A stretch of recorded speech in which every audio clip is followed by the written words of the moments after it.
In the halls of academia, I was known as Dr. James Brennan, a man of science and reason. My world was one of equations, empirical evidence, and logical deductions.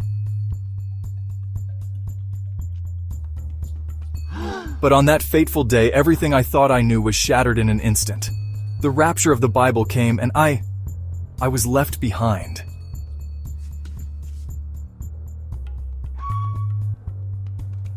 In the aftermath, chaos reigned.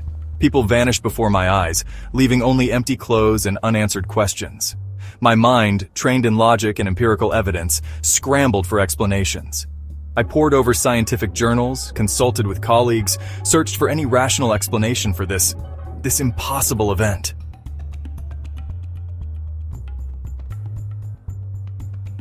But as days turned to weeks and weeks to months, the truth became undeniable.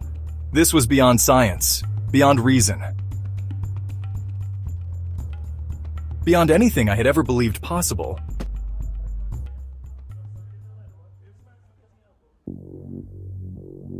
I found myself wandering the empty streets, a man lost in a world I no longer understood. In my desperation, I turned to the very text I had once dismissed, the Bible.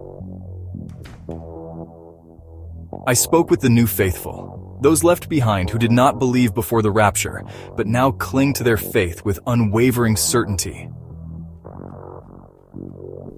Faith is the evidence of things not seen, dear. Her words echoed in my mind. Faith is the evidence of things not seen. But how could I, a man who had built his life on tangible evidence, embrace something so intangible?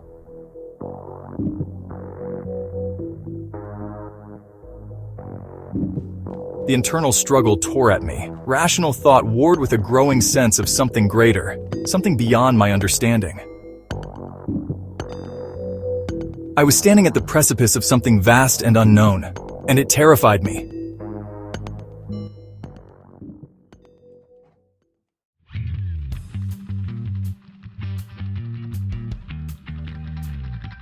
And then, in a moment of utter despair, I found myself on my knees. For the first time in my life, I prayed. Not to whatever force might be listening. I prayed to Jesus, the Jesus of the Bible, the Savior of the world.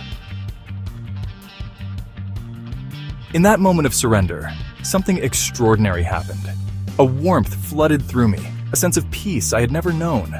I realized that faith wasn't about having all the answers. It was about having the God of the answers. My journey from skepticism to belief wasn't easy. It was filled with doubt, fear, and countless setbacks. But with each step, I found myself growing stronger, more at peace with the uncertainty of existence. Now, as I walk here on campus, I am no longer just Dr. James Brennan, Professor of Physics. I am James, a seeker of truth in all its forms, both scientific and spiritual. I may have been left behind, and I have very hard days ahead facing the Great Tribulation. But in being left, I found something far greater. I found faith. And in that faith, I found who God made me to be. This is my story. But let me give you an urgent message. Don't miss the rapture like me. Believe in Jesus today. Say the Rapture Ready prayer with me in the description below now. Jesus could come back today for those who believe him. Don't miss Jesus.